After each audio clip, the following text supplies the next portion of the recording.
उनका ये कहना है चुनाव का और कोरोना का कोई संबंध ही नहीं है। आपने सुना होगा, उनका ये भी कहना है कि जिस राज्य में चुनाव नहीं है वहाँ भी कोरोना हो गया, ये उनकी सफाई है। लेकिन पश्चिम बंगाल, केरल, तमिलनाडु, ये बड़े राज्य में चुनाव हुआ। भारतीय जनता पार्टी ने पूरे देश से लोग वहाँ इकट्ठे किए प्रचार के लिए।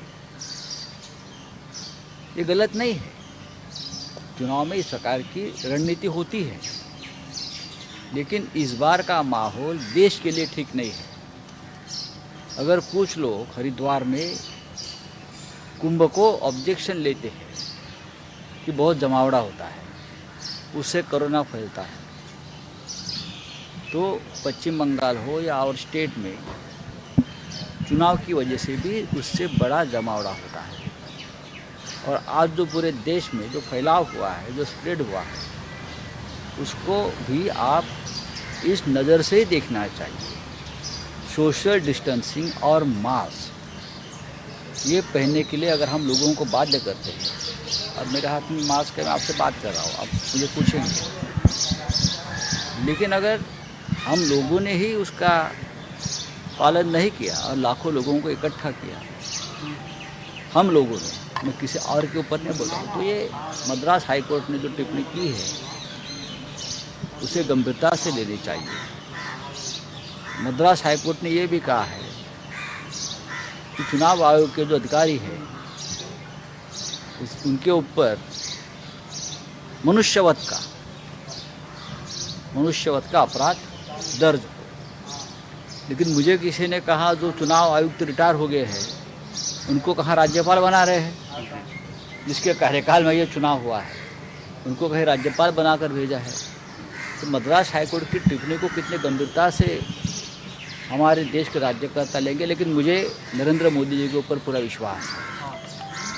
जिस तरह से मोदी जी ने अब दूसरी और तीसरी वेव से लड़ने के लिए जो रणनीति बनाई है, मैं देखता हूँ, तो उससे मुझे पूरा विश्वास है कि मद्रास हाईकोर्ट की टिप्पणी नरेंद्र मोदी जी, हमारे देश के प्रधानमंत्री, गंभीरता से लेंगे। सर, अंतर्राष्ट्रीय स्तर पर कहीं ना कहीं भारत का अपमान होता हुआ दिख रहा है। भारत का अपमान ये कोई राजनीति की बात नहीं है। अगर भारत का अपमान हो रहा है अंतर्राष्ट्रीय मंच पर, तो हम सब लोग हमारे आपसी मतभेद भूलकर देश के प्रधानमंत्री के साथ खड़े रहेंगे।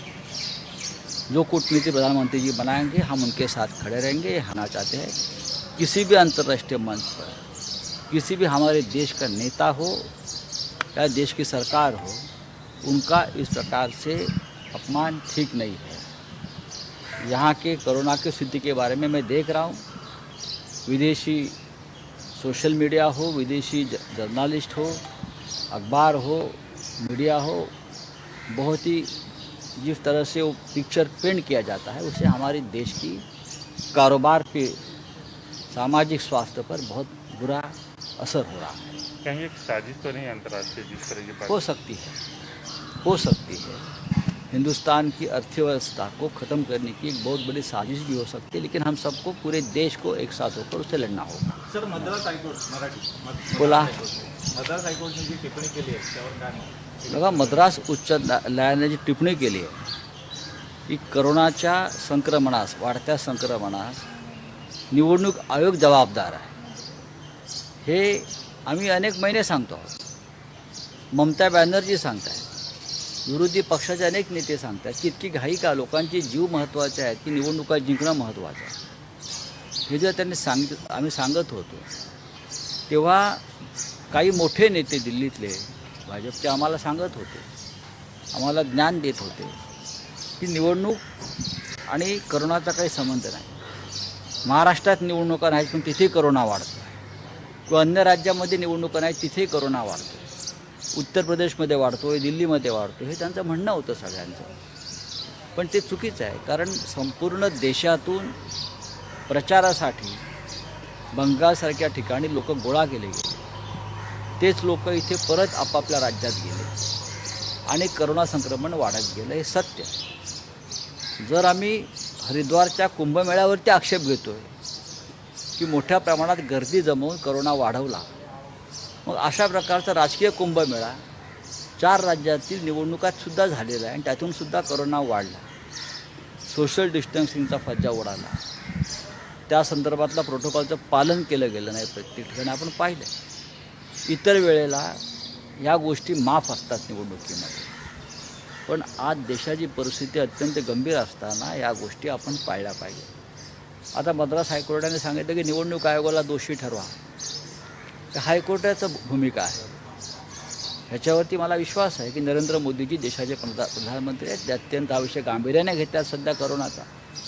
तर ते मद्रास हायकोर्टाची टिप्पणीसुद्धा गांभीर्याने घेतील. पण मला आत्ता समजलं आहे काही दिवसापासून की ज्यांच्या कार्यकालामध्ये या निवडणुका झालेल्या आहेत ते निवृत्त निवडणूक आयुक्त जे आहेत आपले, त्यांना सरकार बक्षीस म्हणून कुठेतरी राज्यपाल म्हणून पाठवत आहे. आता एका बाजूला मद्रास हायकोर्ट म्हणत आहे की निवडणूक आयोगावरती सदोष मनुष्यवधाचा गुन्हा दाखल करा, आणि दुसऱ्या बाजूला ज्यांच्या कार्यकाळात त्या निवडणुका होत आहेत किंवा झाल्या त्यांना तुम्ही बक्षीस देताय राजकीयदृष्ट्या. रिटर्न गिफ्ट देते हैं।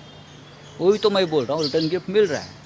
लेकिन प्रधानमंत्री मोदी जी के ऊपर हमारा पूरा विश्वास है. आम्हाला पूर्ण वाटतं आता की नरेंद्र मोदीजींनी ज्या पद्धतीनं पकड घेतलेली आहे या संपूर्ण संकटाशी लढण्यासाठी प्रधानमंत्री आणि सर्व राज्यांचे मुख्यमंत्री यांच्यामध्ये एक समन्वय आता दिसतो आहे.